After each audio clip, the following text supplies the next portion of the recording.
Thanks, everyone, for hanging in with us here while we get our last panelist. If during lunch you put your phones back on, it would be great if you could silence them. And I'll give you the text number, or I won't. Just teasing. The text number, thank you, is 610-365-7532. Testing my eyesight. And we will take text throughout the program.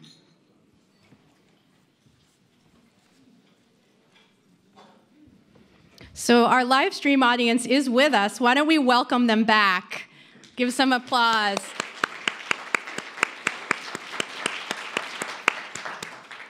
Thanks to all of you for being with us. We just need a minute more here, and then we'll get started.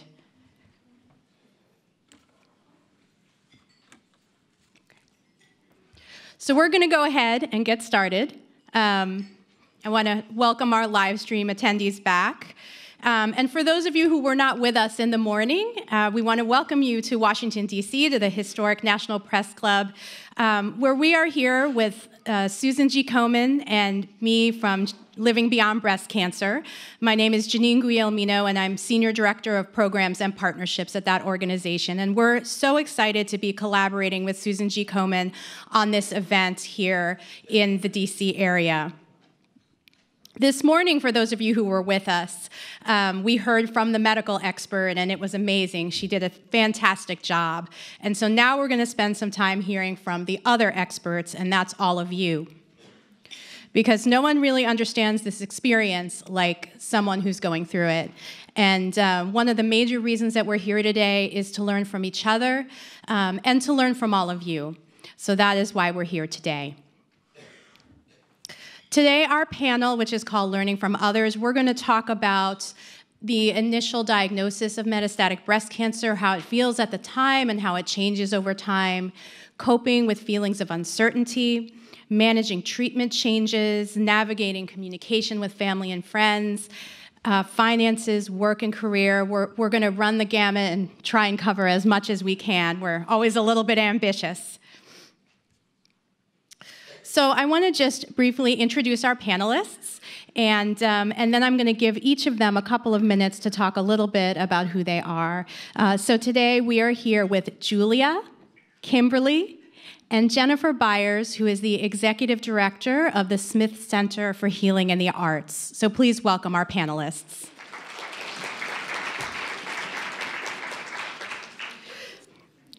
Okay, so Julia, why don't we start with you? If you could just tell us a little bit about yourself, when you were diagnosed, and why you're here today. Okay, so my name is Julia Mawis. I was diagnosed with breast cancer while I was pregnant in 2013. To my surprise, treatment was chemotherapy, and my son was born healthy and safe at 37 weeks when I did scans that showed my cancer was metastatic from the very beginning. So I have been living with this disease for almost 6 years. For the first few years, I didn't get involved with the community, with advocacy. I had a baby.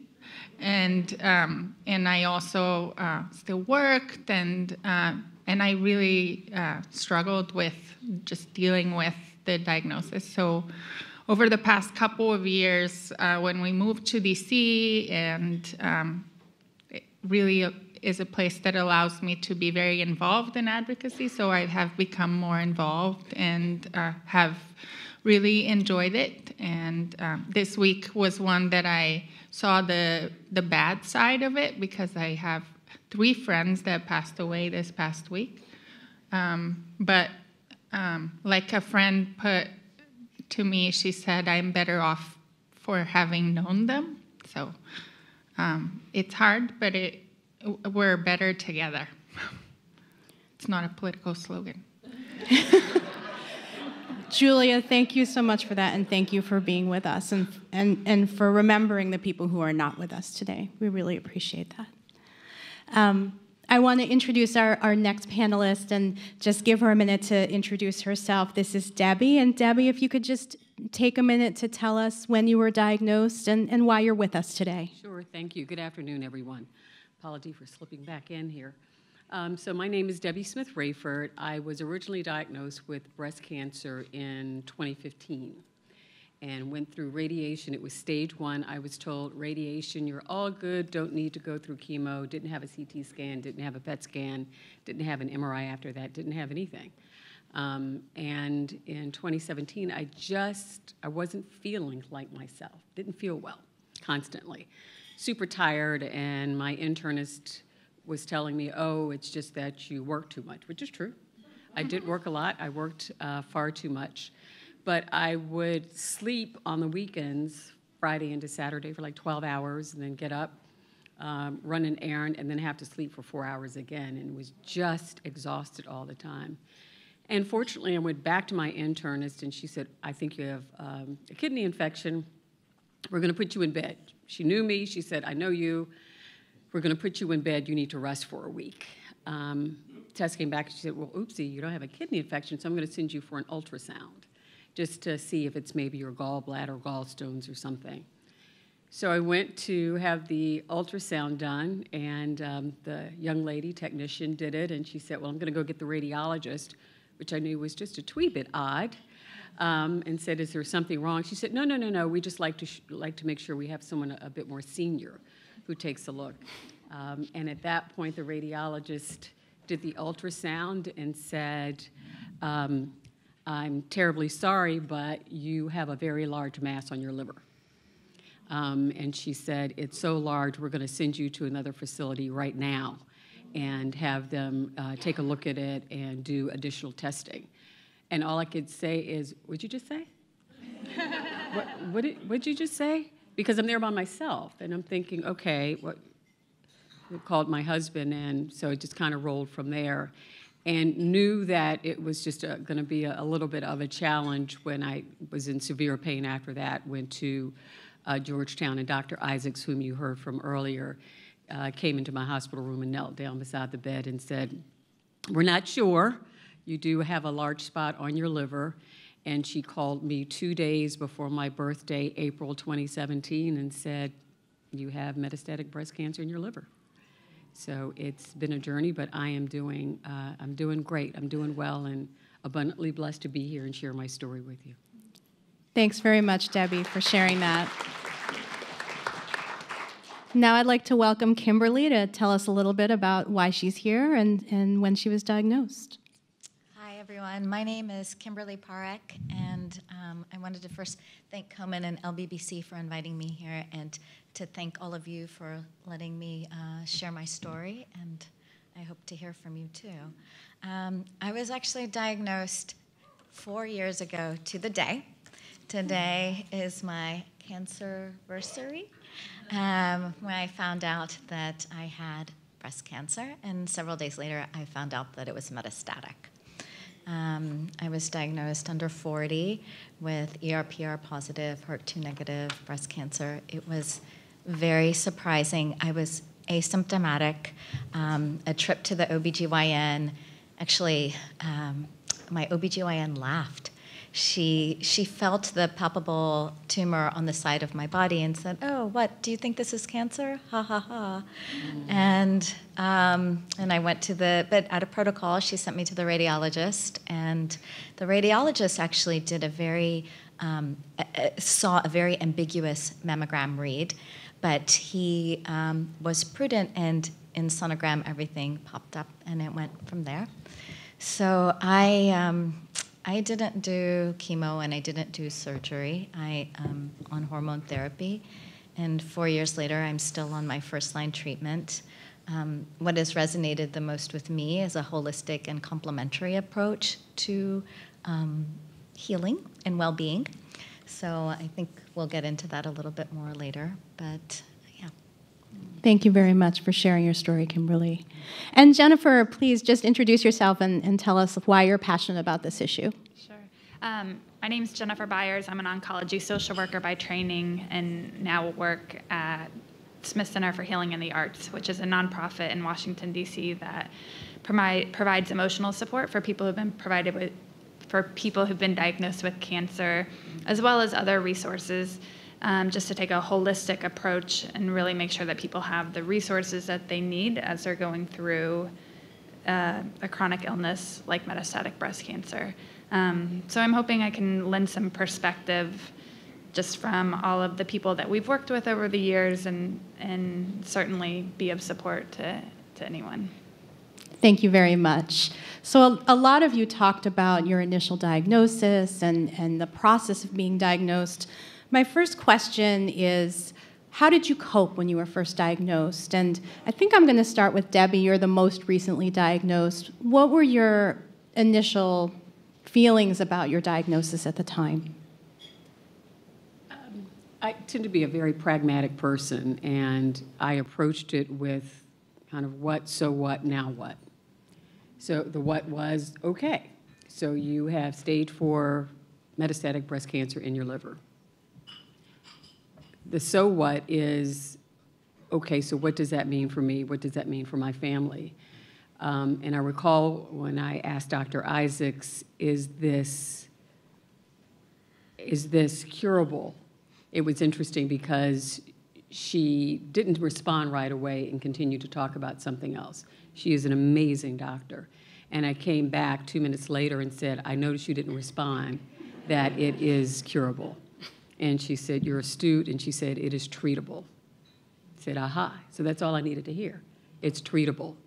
So that was the so what. And so the now what was, how do we get going on this? What do I need to do?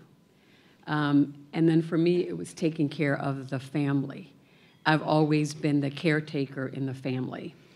And so it was, how do I tell my family? How do I tell my mother, who was 83, almost 84 years old, that I have cancer again? How do I tell my husband, who had lost virtually all of his family in 6 months, from his mother to his father to his aunt to his uncle? How do I share this with my daughter, who's 26, 27 years old? How do I share this with my brother, who just went through prostate cancer and whose wife had early onset Alzheimer's? So how do I take care of my family? Because the doctors can take care of me, but how do I take care of my family? And so that's how I originally coped with it. And I can't say, and you'll hear me talk about this all day today, is that my coping mechanism is God, because I knew he had this. And so I was able to say, okay, God, just as you did with the breast cancer, you have this. You're going to take care of it for whatever that means, for however long that means. You got this. And so, look, I'm turning this over to you because I have other people to take care of. So I need you and my doctors to take care of me, and I'm giving the rest to you. Debbie, you brought up a lot of really important issues, both around the way you felt and all of the communications you have to have over and over and over again when you get a diagnosis of breast cancer. Have other panelists had different types of experiences or have particular skills that you would share with the group about sharing a metastatic diagnosis? I think people approach it in very different ways. You know, initially I had a lot of feelings that many of you have probably had: confusion, anxiety, sadness, anger, so many different things. I retreated to kind of using the skill set that I felt familiar to me. I came from a doctoral background, and so for me, knowledge was power, and I just started to read and read and read. A little bit too much, and was cautioned to slow my roll, because that can also go down a rabbit hole.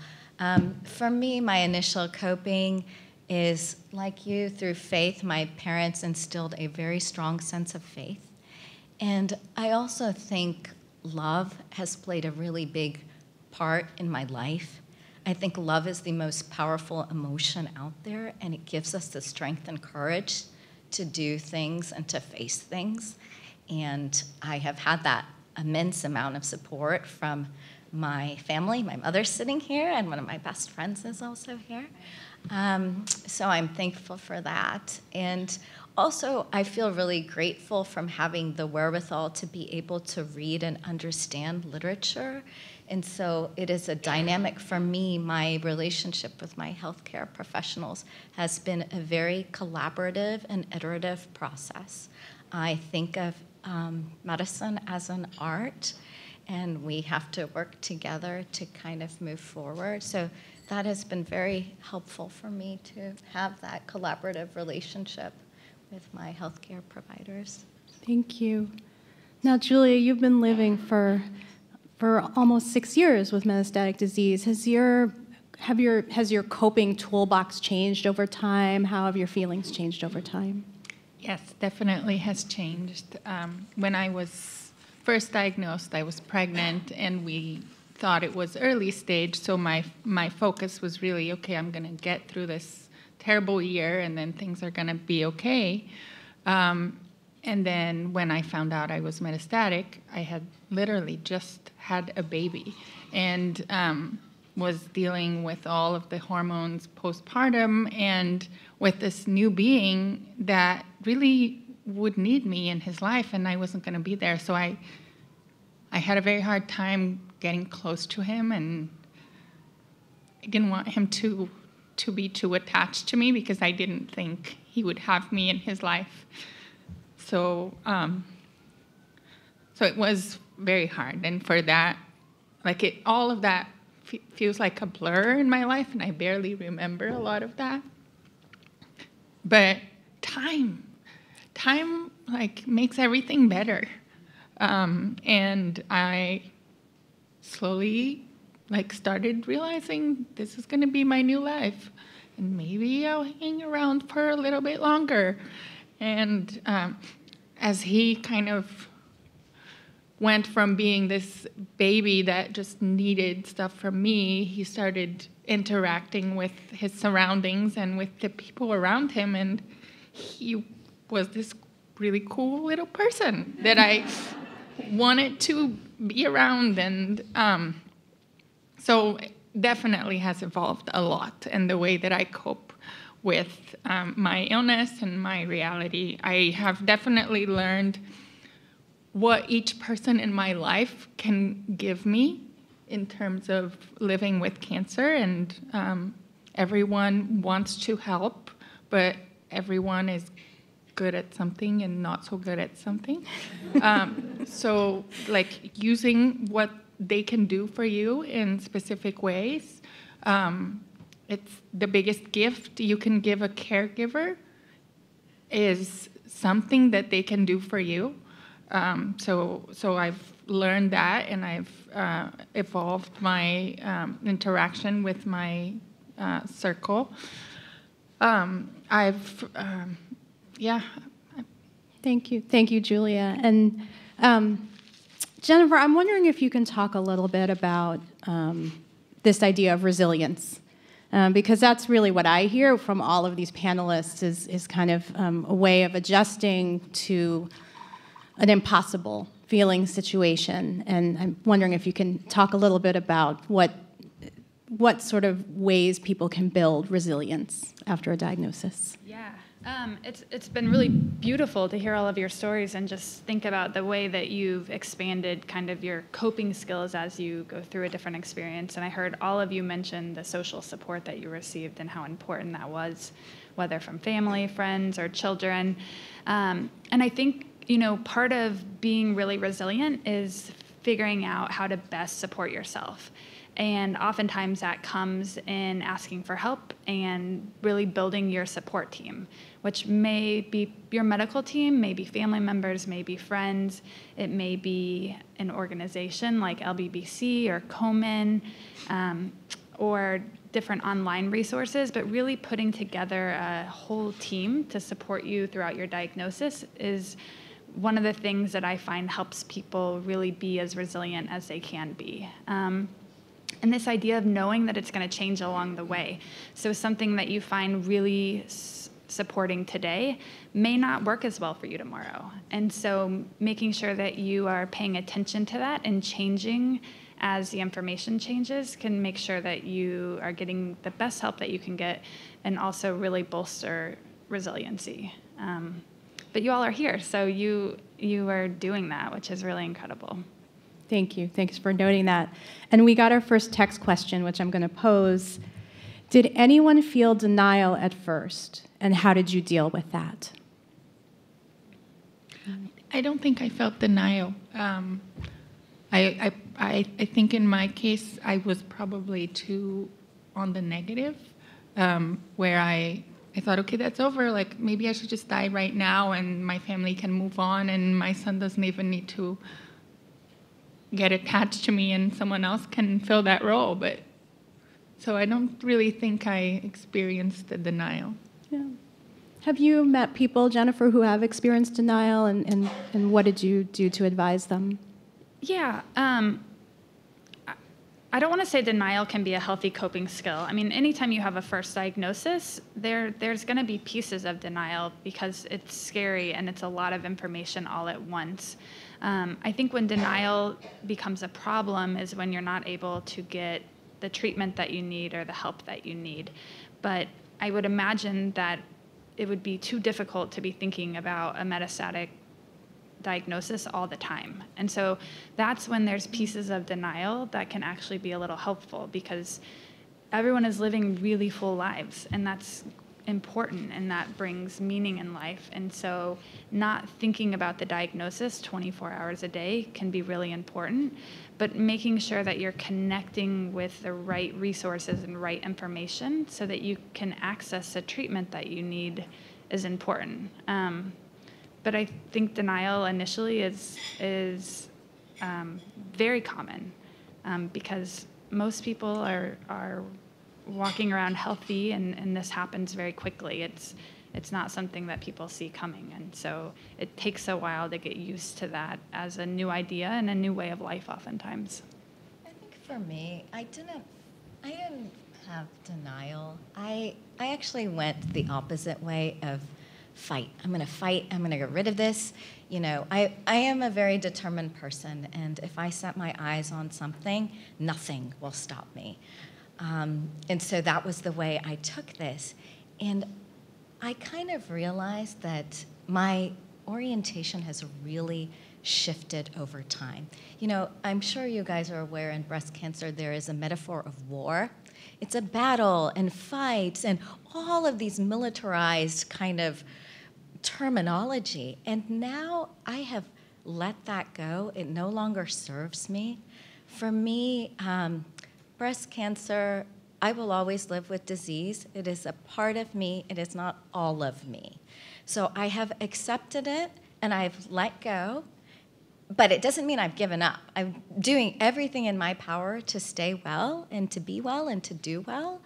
I've actually taken a very extreme approach, but I kind of, you know, for me, I don't want to have that. So that's what I've noticed as my big change over time, is to go from like this, I'm going to get rid of it and I'm going to fight it, to like, okay, I can live with disease and I can actually live really well with disease, and I'm going to. So. Thank you. And for me, it wasn't denial, it was a sense of reality. My husband will tell you that I am one, actually my whole family would tell you, I'm one who has to control everything. And so I got busy. And for me, getting busy also meant planning my own funeral. And that was okay with me. I knew there were certain songs that I liked. You know, I every Friday, my husband and I for many years have had champagne pizza night. So I knew what I wanted served at my way. It was all those things that I didn't want my family to have to go through. So I got busy and started to do that. But on the other side, and this is going to sound really weird, but for me, I had to add levity to it as well. Mm-hmm. And so rather than saying that I was going for my chemotherapy treatment, I started to call it my spa appointments. And that's what my family would say. You going for your spa appointment? Yep, going for my spa appointment today. My tumor has a name. His name is Homer.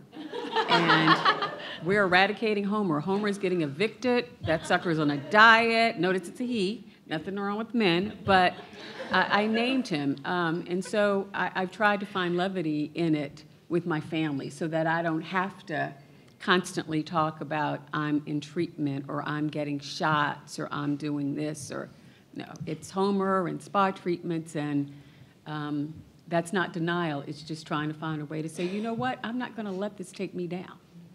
I'm going to control this as much as I can, even though I know I can't control it, but I can control how I approach it. So that's a really interesting observation. It kind of leads to a question that I'm curious about, which is, once you came to accept your diagnosis, has anything been easier than you expected it to be? And what is that? So for me, it's mundane problems have been easier. You know, in the big scheme of things, I got in a car accident. Well, too bad.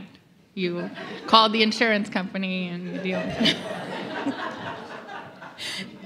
So kind of becoming more pragmatic about the day-to-day aggravations that we all face in life. Yeah. Kimberly, did you have something you wanted to add? Yeah, I mean, it's the silver lining is to not give a shit about all of these things that really don't matter, right? And so you sort of let go of that. And sometimes maybe I have felt restricted maybe by social norms, and I don't anymore. I do what I want, and I do what makes me happy, and I do what's right for me. Thank you. And so that's very freeing, and everybody should live their life like that. You know, everybody really should. It shouldn't take stage 4 cancer to come to these moments. And so, yeah. Thanks for sharing that. And so the next thing I sort of wanted to introduce was just this idea that it came up, I think, in the morning session about dealing with scanxiety and just the uncertainty that you feel between your scans. You don't know what's going on, then the scan comes, there's a lot of anxiety. How do you manage living with uncertainty? I think that's the toughest part. I can see that the week before my results, my husband's personality changes completely. He starts to shut down. He starts to go inside. And that's typically right when I probably need a hug more. Because I know I'm about to get the results. And I don't want to burden my mom, who's 80, God willing, 85 in May. And so that's when I have to rely on faith more with, okay, God, here we go again. And if you haven't heard of St. Peregrine is the saint for cancer. And a friend of mine sent me a big bottle of holy water from St. Peregrine. And so what I do is before I go to get the results for my scans is I make sure that I bless myself and bless Homer so that I know Homer hasn't spread or Homer is not growing. But there is definitely anxiety before receive. I would be lying to you if I said you don't start to get a little nervous because you start to recognize every ache and pain, like, oh. But, you know, I'm dang near 60 years old, so there's a lot of reasons that I have aches and pains. Thank you. Did anyone else on the panel want to address that question? So one thing that has worked for me is that I really struggle with other people's anxiety about my health. So I don't tell anyone when my actual scan is, because I don't need anyone to go with me to the scan appointment. My mom comes and goes with me to that appointment after the scan, and she kind of has to know that's happening. But the actual day of the scan, when people ask me, when is your scan? It's coming up. That's as much information as I will tell.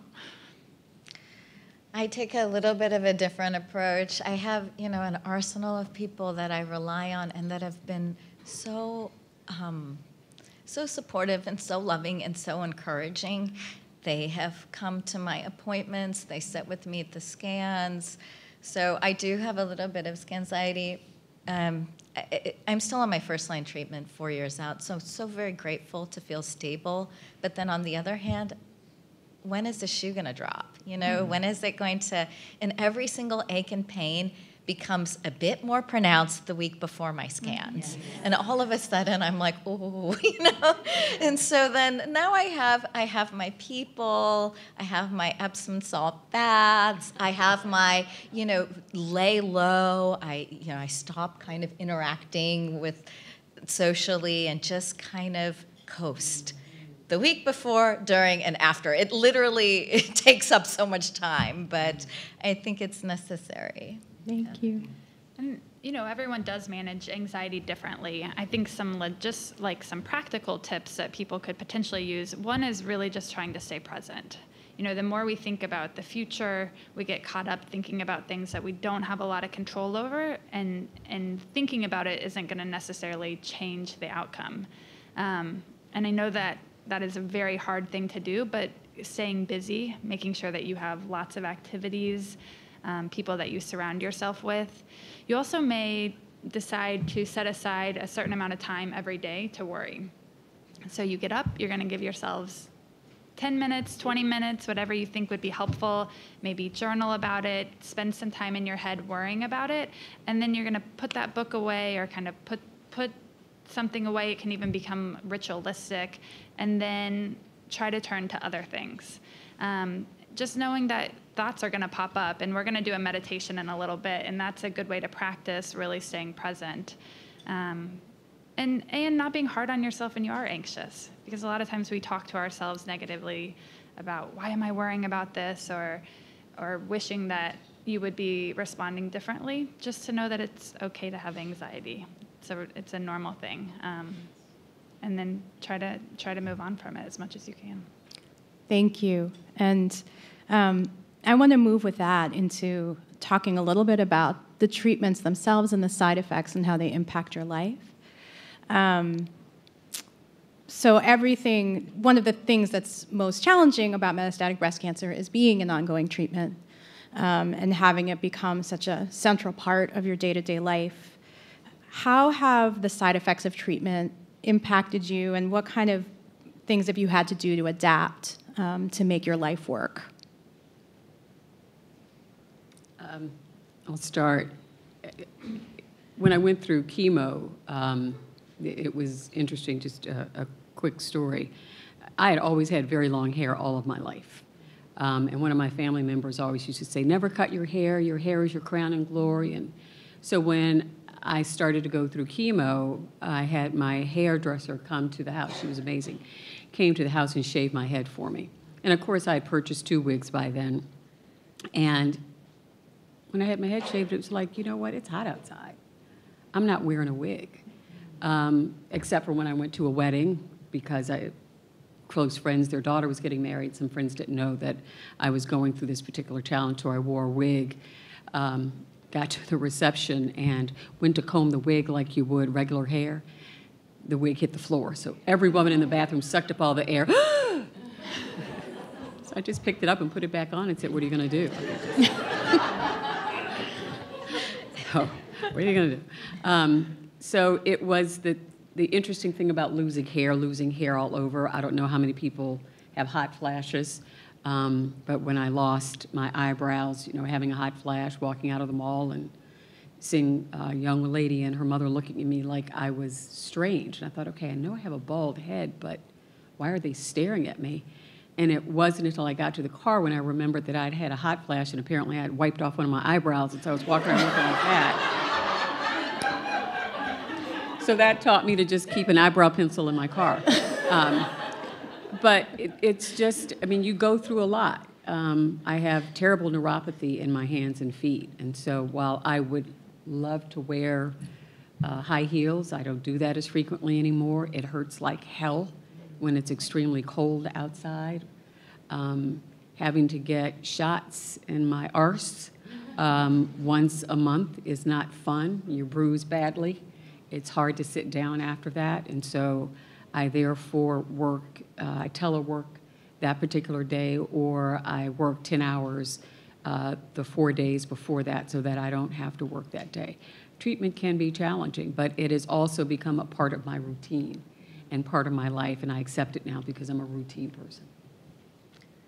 For me, there's 2 things I have to struggle with. It's coping with the disease itself. So I have a tumor on my spine. I'm Mets to my spine, and that tumor is adjacent to my spinal nerve.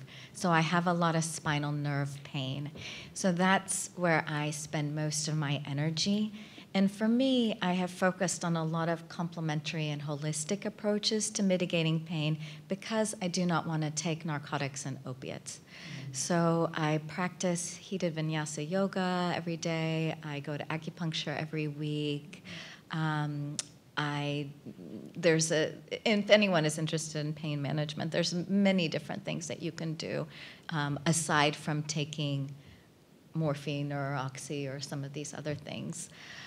So that's one of the things that I have to deal with. And then, of course, since that's the primary pain, that's where I focus. But then secondary, because I'm on hormone drugs, I do deal with the hot flashes.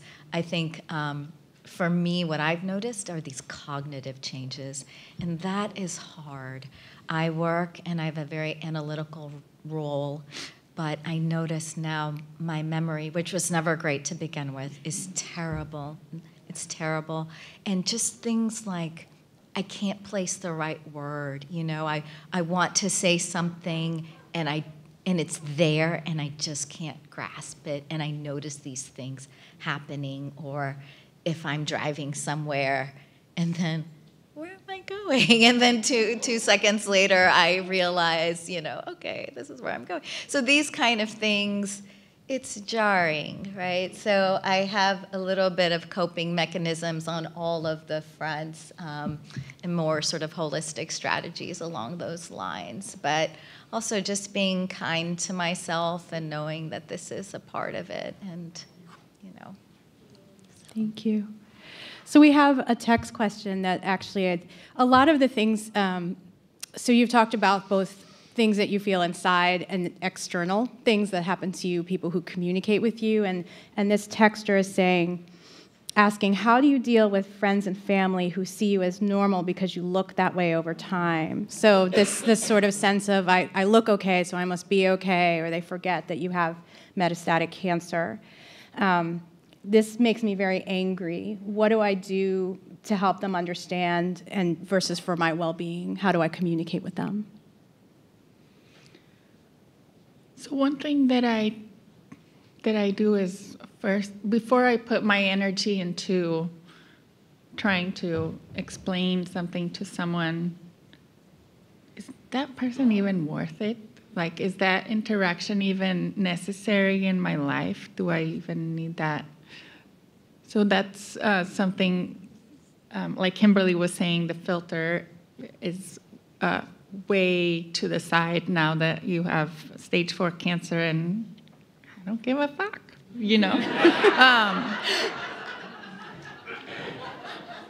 Facebook Live, don't turn us off, please.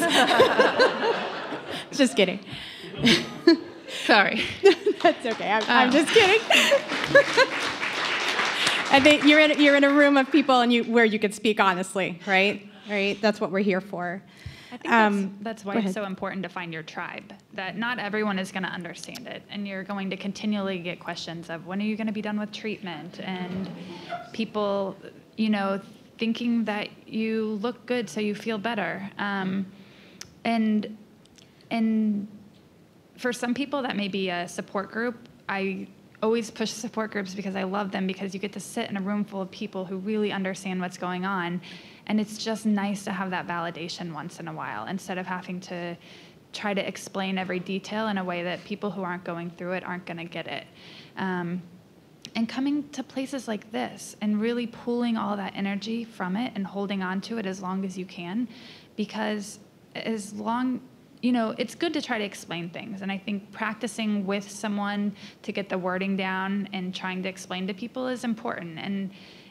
And you can try that, but that also takes energy and puts a lot on you. And so if that doesn't work, I think finding people where you can be yourself and be comfortable is the next best step. And practically, there's a few things. I turn to people for specific things, because people don't give in the way you want to receive. They give in the way that they know how to give, right? So then we have to have a lot of grace, which is what I have developed over the last 4 years, is a lot of grace, and turn to people for specific things for where I think that they will be helpful. And also sort of this realization that they are in their lives concerned with their things because that's what they know and that's their world. And if they had stage 4 cancer, they would be concerned about other things, but they don't. So they're worried about their broken car or whatever, right? So you have to, there's a little bit of wherewithal. And then the last practical step is with my close family and friends, I'm direct. I'm going here. I need you to come. Can you come? And and my mother and friend can attest to that because I asked them to come here today, and here they are. So, yeah.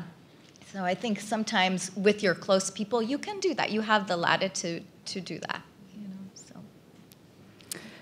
Could, since we're talking about relationships, are there particular relationships where you noticed a change to your relationship, and how did you deal with those changes? Are there relationships that you didn't notice a change? Yes, absolutely. Everything changes. Yeah, my husband is here, and we have a completely different life than the first half of our marriage. And it's very hard. It's like changes things to the core, and the relationships only continue when there is so much that was there already and that needs to keep going that it does. But the shock is immense. Every little thing is completely different because it is surrounded by all these new problems, and every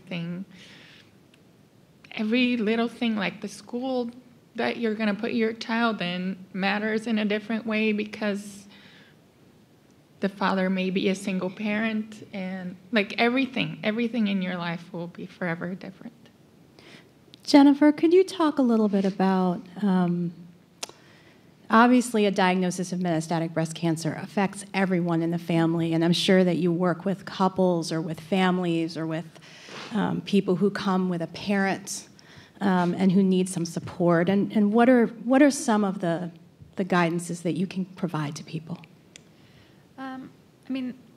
Like you mentioned, all relationships are changed, and I think being aware of that is helpful, knowing that roles are going to be different. So the way two people interact is going to change based on the new information. And talking about that can be really helpful, setting some expectations about what is going to be different instead of hoping that people will know or expecting them to know where you're coming from can be really helpful. And so having a lot of conversations around it. And I think, specifically with metastatic breast cancer, because people can be in treatment for such a long time, things continue to change. So how the relationship changes when you're diagnosed may look different than how it changes when you change regimens, which may look different at different points. And so just really being aware of those continual changes and revisiting the relationships can be important. And there's something else I wanted to mention. When I think of it, I'll pop back in. Well, totally fine, and just jump in when you do. We do have a text question that I wanted to ask, which is, how do you deal with the emotions of caregivers, especially if you're feeling they're overly emotional? That's what I wanted and to you talk need about. Specific things from them. How do you get the most? Yes. This person read your mind, or you texted me, one or the other. Okay, so first of all, caregivers really need to take care of themselves. Caregivers are equally as impacted as a person that was diagnosed. It looks very different, but it's so important that caregivers take care of themselves and give themselves permission to take care of themselves. Oftentimes, I hear from caregivers that, they're not going through it, it's not happening to them, so they don't have the right to be upset that roles are changing, or the right to be sad. Although this sounds like the texter may have a different issue, but caregivers do have that right they just have to find their tribe as well. So it may not be appropriate for a caregiver to take all of their sadness to the person who is diagnosed, because they may be dealing with their own stuff. And again, it really is about communication and saying, I can't help you manage the feelings that are going on. They're appropriate and I want you to have them, and I need you to talk to someone else about it, whether it's a caregiver support group, a social worker at the treatment facility, a friend. Everyone has to build their tribes and use them for different resources. You know, a few people have mentioned, you know, finding the right people for the right thing. And that's true for caregivers too, is that, you know, this is not something you can do alone. And so it's really important for patients and caregivers to identify who those people will be. And it's not always going to be each other. And it can be extreme. In fact, before, of course, my husband knew. He was the first one to know. But I called one of his best friends and said, I need you to be there for him. I called my mother's best friend and said, she doesn't know this yet, but I need you to be there for her. What was especially challenging for me is, as I said before, I'd always been in the caregiver role for my family. I was diagnosed in April.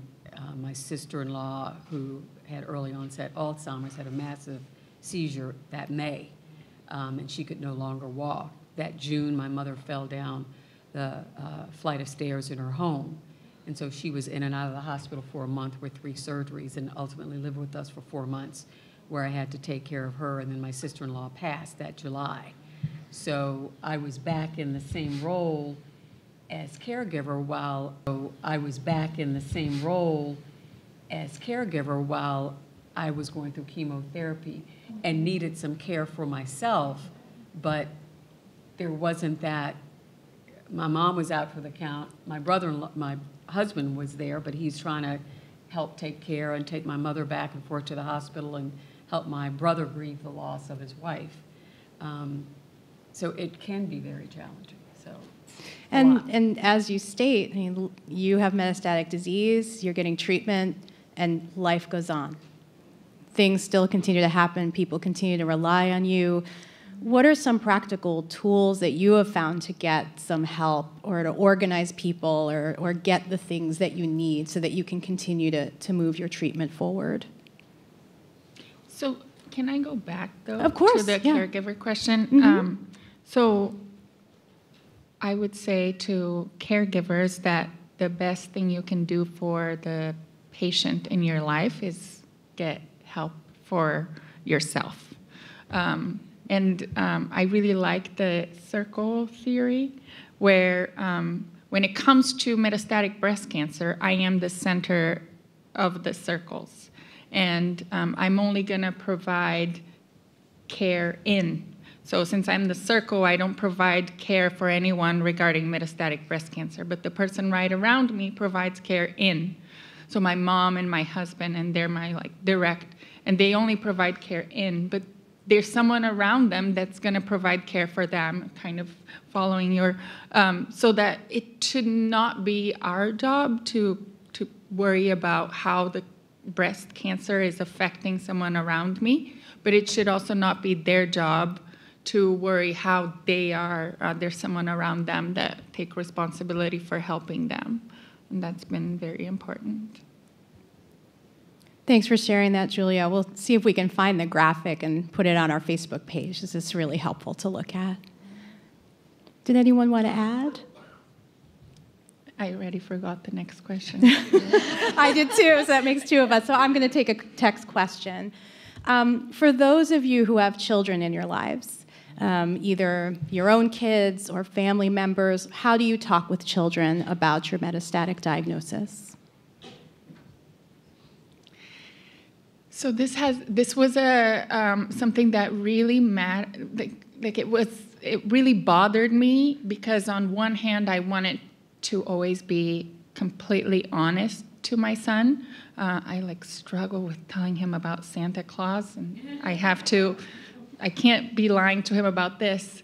But at the same time, we kind of had a unique situation where he never experienced a change from breast cancer in his life or in my life. He only lived through, like, his whole life has been my mother has breast cancer. So he always knew. I went to doctor's appointments, and but he didn't know exactly why or what was going on.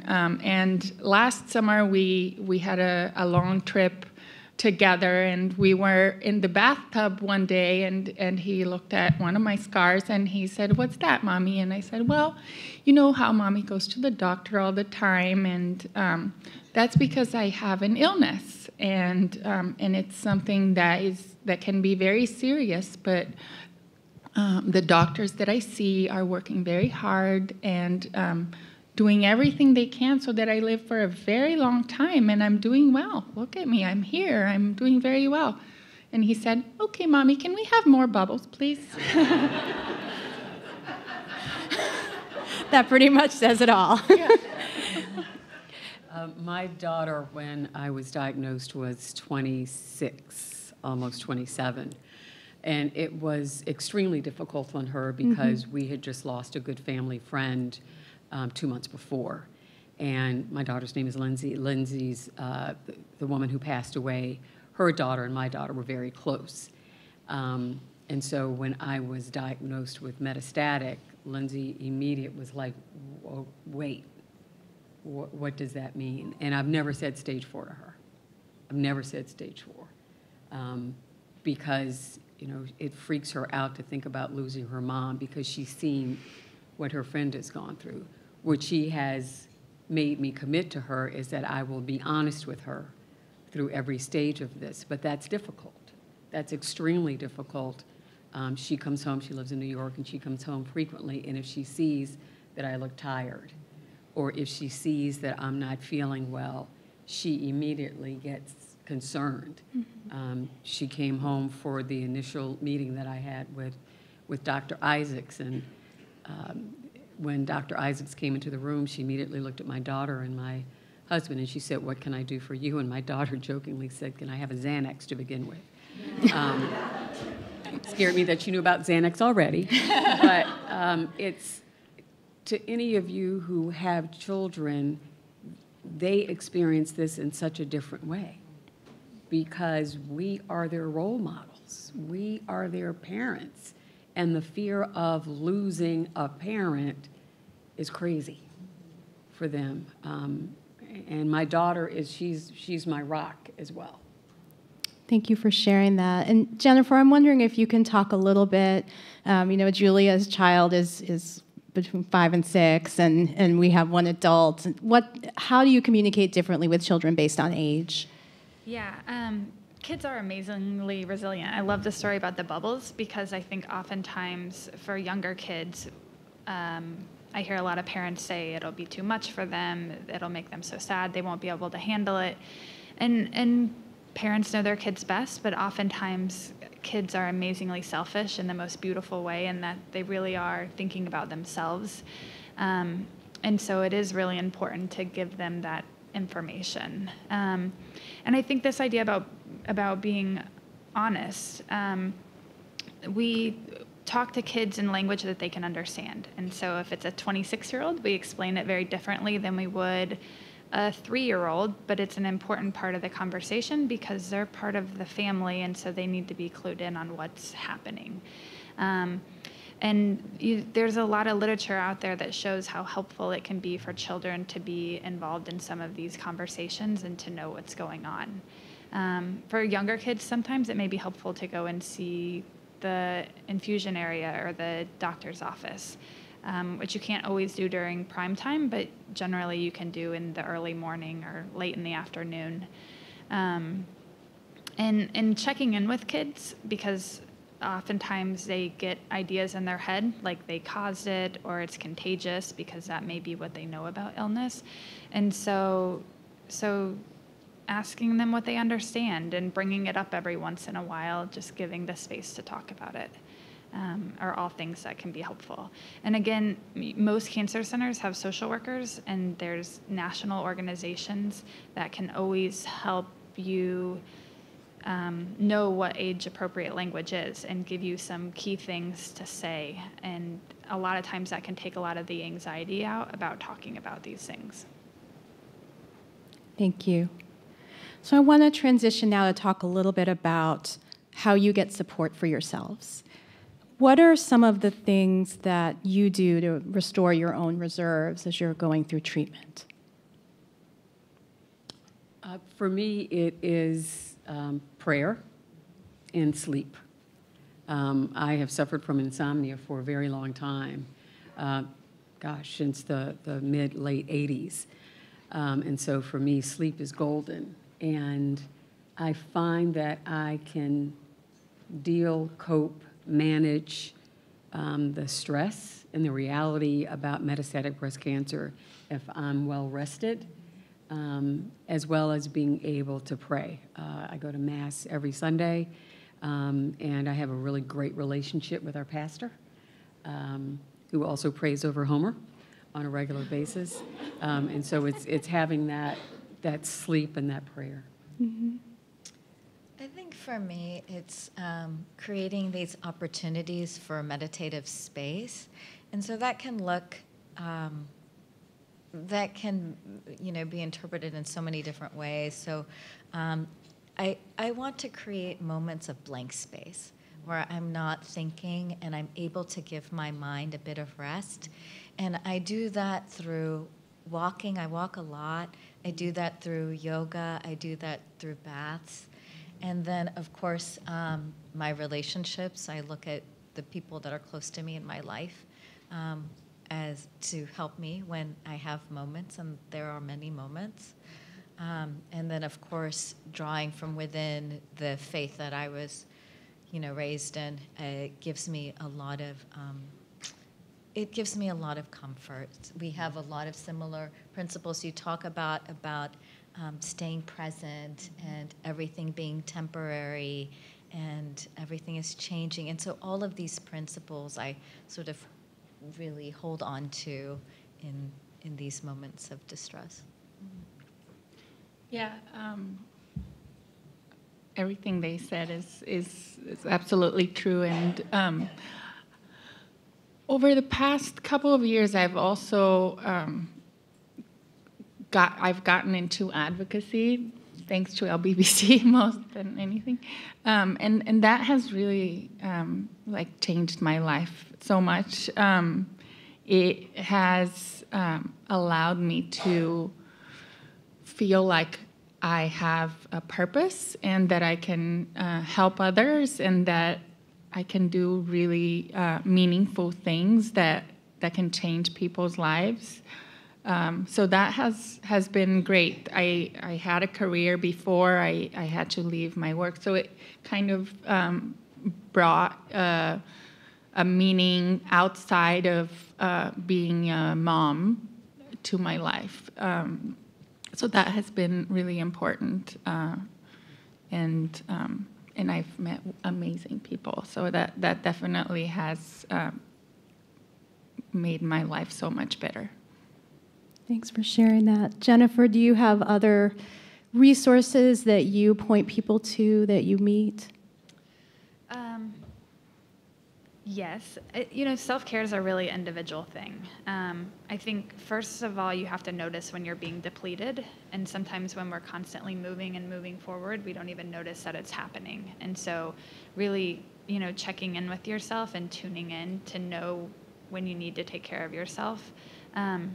Although the answer is we always need to be taking care of ourselves, but there are times when you may need more care, like right before a scan, after a doctor's appointment, when you're feeling especially tired from treatment. Those are, some times that you want to definitely make sure you have some self-care planned. But walking, writing, meditation, for some people, spending time with friends is really energizing. For others, spending time alone. But what I tell people to do is really sit down and think about what brings you joy in life. What are the things that really fill you up? And maybe even write them down somewhere so that when you're having a particularly bad day, you really quickly have a list and you know what you can do immediately to make yourself feel even a little bit better. And knowing that tomorrow will be different. Tomorrow is always different. And so however you're feeling right here in this moment is unlikely how you're going to be feeling maybe even an hour from now.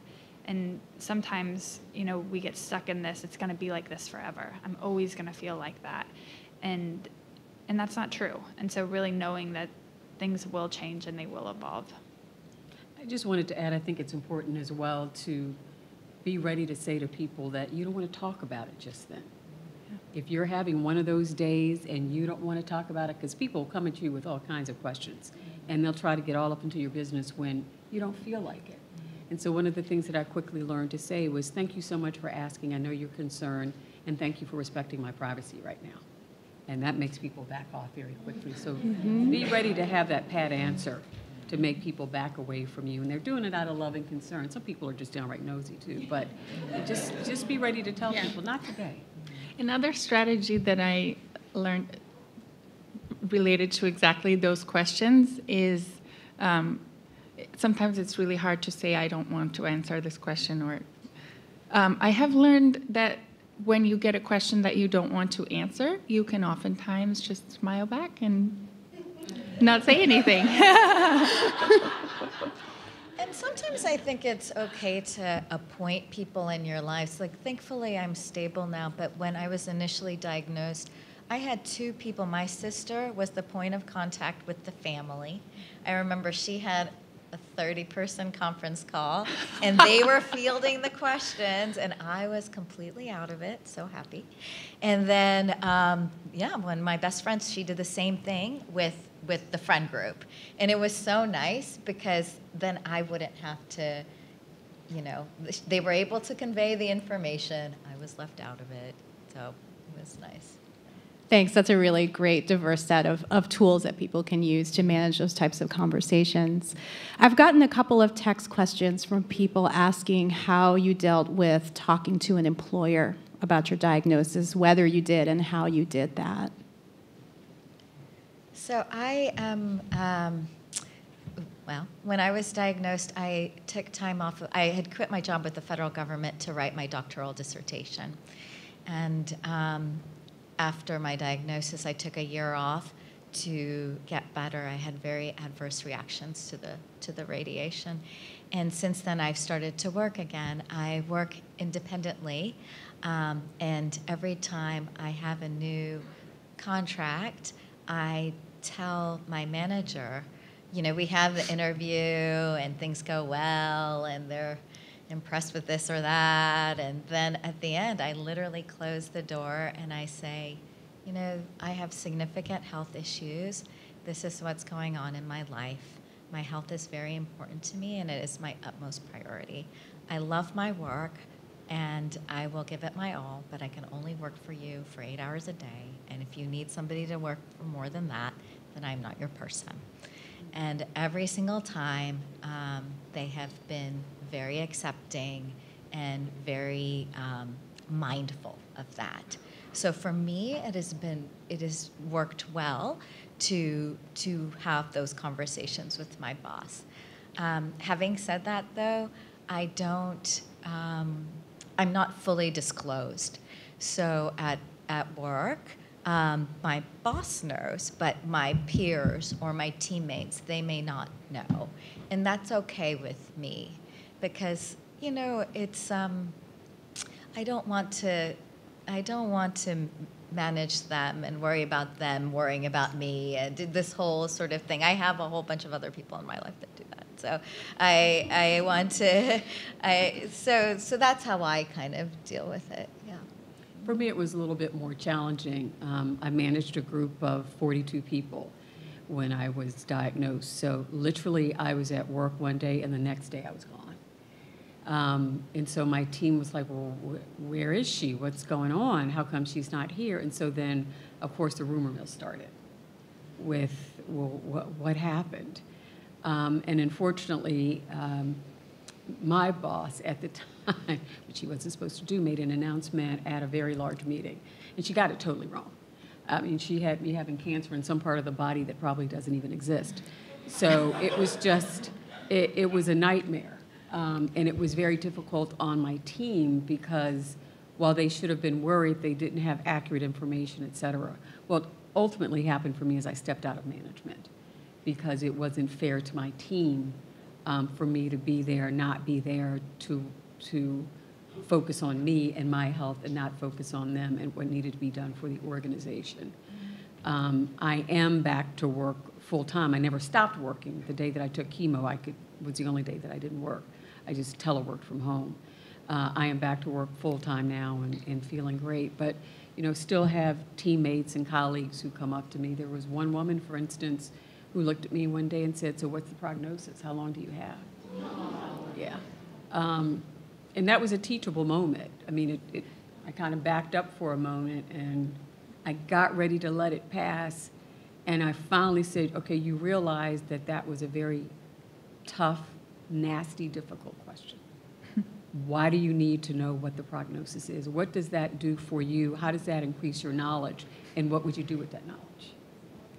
And she was like, "Oh, it was just out of concern." No, that was concern for your need to know, not for me. So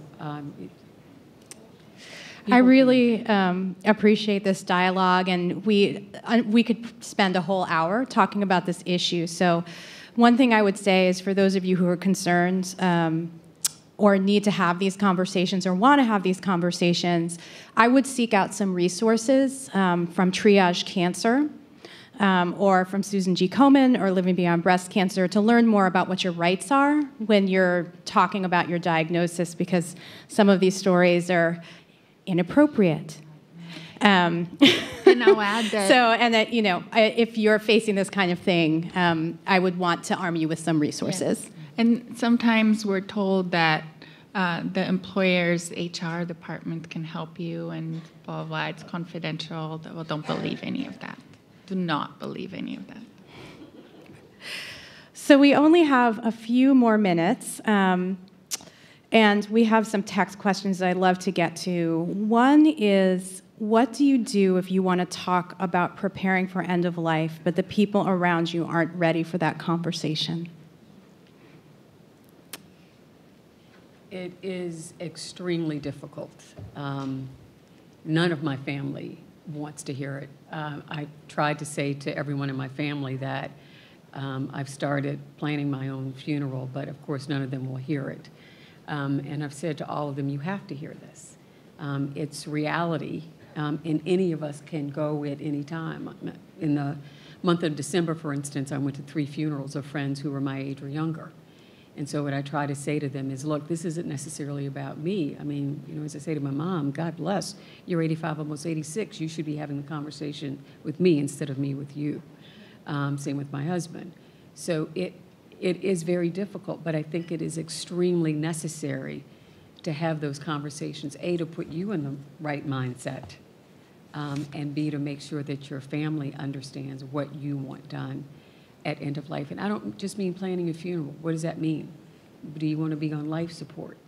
Do you want to go through hospice? I think all of those things are extremely important conversations to have so that your family doesn't have to make those difficult decisions.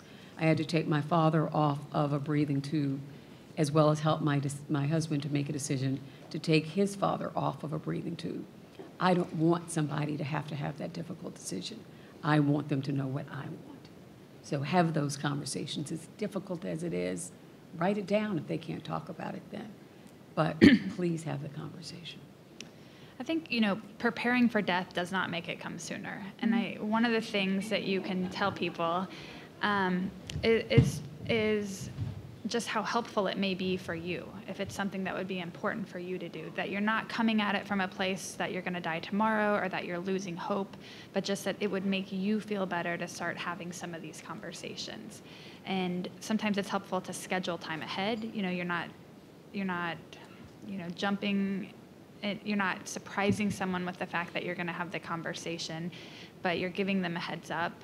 When we talk about advanced directives and making sure things are written down, I tell families to do it together. I mean, obviously with a diagnosis like metastatic breast cancer, this is something that you're thinking about more often than the general population, but we should all have advanced directives. We should all talk to our family members.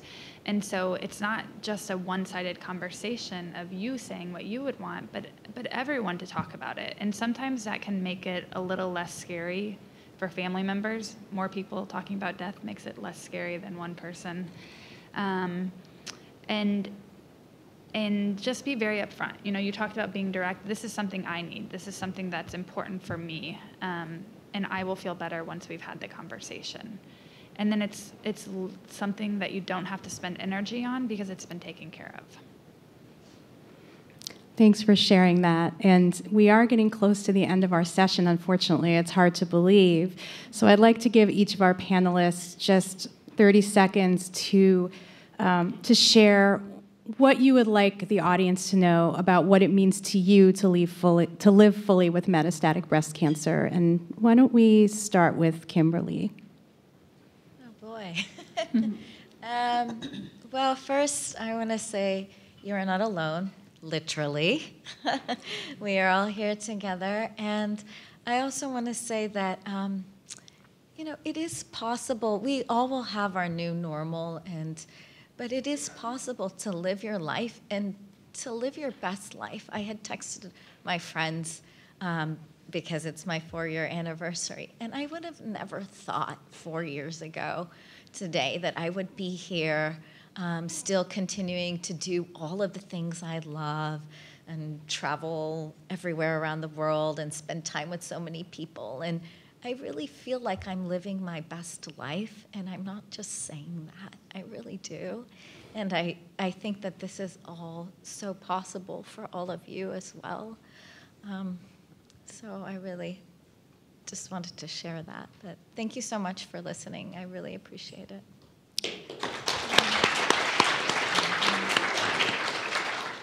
Debbie? I would say take joy in everything, really. I mean, I was sharing with someone earlier that I was one of these people who was always moving too quickly and didn't notice the small things. I mean, I didn't notice the birds in the backyard. I didn't notice the bunny rabbits.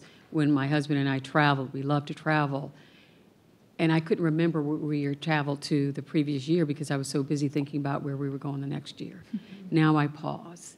And now I really do smell the coffee, and now I really do take a long walk and really look at the trees. Be in the moment, because the next moment isn't promised. Remain positive. Whenever someone says, how are you doing today? My pat answer is, because I mean it. I am upright and walking and on the right side of the grass, because that's how I feel. So just be in the moment, stay positive, and thank God for every single solitary moment. And thank you all for being here. You all are awesome and amazing. Thank you. Julia? One thing that I learned over the past year or so is to observe your feelings or what you're sensing at any moment, and that has really enriched my life and helped me understand what it is that makes me happy and that gives me pleasure. So when you're living a moment, be it positive or negative, try to take a pause and watch how you feel about that, where you have sensations and how that matters to you, and if you want more of that sensation or less. And that has been great for me. There's some people that I really want in my life, and I get more of them. And there's some people that I don't need in my life, and I don't get them. That has been very important. I will never say that I'm thankful for cancer, never.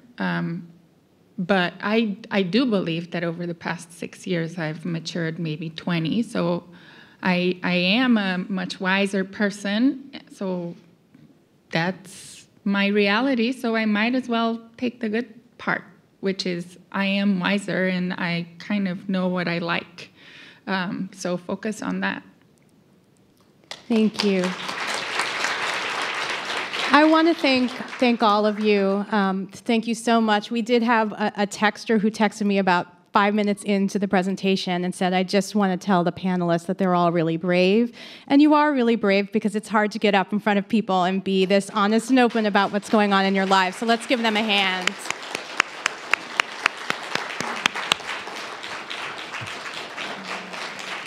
Thank you.